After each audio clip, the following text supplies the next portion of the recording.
गौतम बुद्धांचा परिचय. गौतम बुद्ध इसवी पूर्व 563 ते इसवी पूर्व 483. गौतम बुद्धांचा जन्म नेपाळमधील लुंबिनी वनात झाला. त्यांच्या पित्याचे नाव होते शुद्धोदन आणि आईचे नाव होते मायादेवी. गौतम बुद्धांचे मूळ नाव होते सिद्धार्थ. त्यांना मानवी जीवनाचे संपूर्ण ज्ञान प्राप्त झाले होते, म्हणून त्यांना बुद्ध असे म्हटले गेले. मानवी जीवनात दुःख का आहे, हा प्रश्न त्यांना पडला.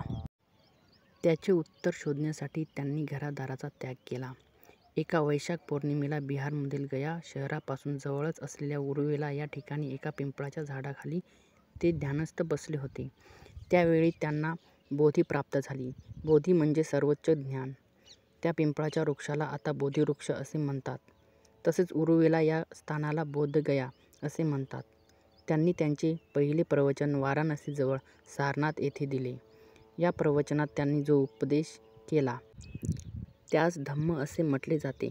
या प्रवचनाद्वारे त्यांनी धम्माच्या चक्राला गती दिली, म्हणून या घटनेला धम्मचक्र प्रवर्तन असे पाली भाषेत म्हटले जाते.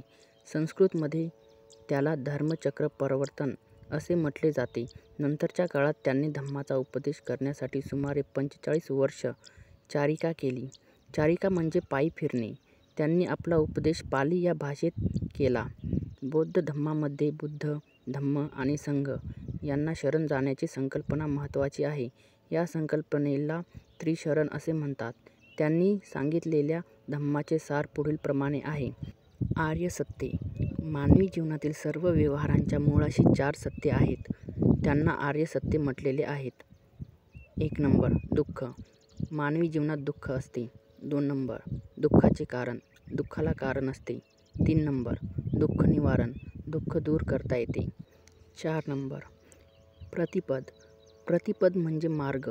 हा दुःखाचा अंत करण्याचा मार्ग आहे. हा मार्ग शुद्ध आचरणाचा आहे. या मार्गाला अष्टांगिक मार्ग असे म्हटले आहे. अष्टांगिक मार्ग. 1 नंबर सम्यक दृष्टी. 4 आर्य सत्यांचे ज्ञान होय. 2 नंबर सम्यक संकल्पना. हिंसा वगैरे तत्वांचा त्याग होय. 3 नंबर सम्यक वाचा. असत्य, चहाडी, कठोरता आणि निरर्थक बडबड न करणे. 4 नंबर सम्यक कर्मांत. प्राण्यांची हत्या, चोरी आणि वैराचार यांच्यापासून दूर राहणे. 5 नंबर सम्यक आजीव. उपजीविका गैरमार्गाने न करता योग्य मार्गाने करणे. 6 नंबर सम्यक व्यायाम. व्यायाम म्हणजे प्रयत्न करणे होय.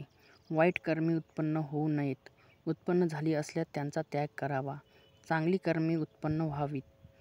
तसेच उत्पन्न झाली असल्यास ती नष्ट होऊ नयेत, यासाठी प्रयत्न करणे. नंबर 7 सम्यक स्मृती. मन एकाग्र करून लोभ वगैरे विकारांना दूर करणे आणि आपले चित्त वगैरेंना योग्य रीतीने समजून घेणे. नंबर 8 सम्यक समाधी.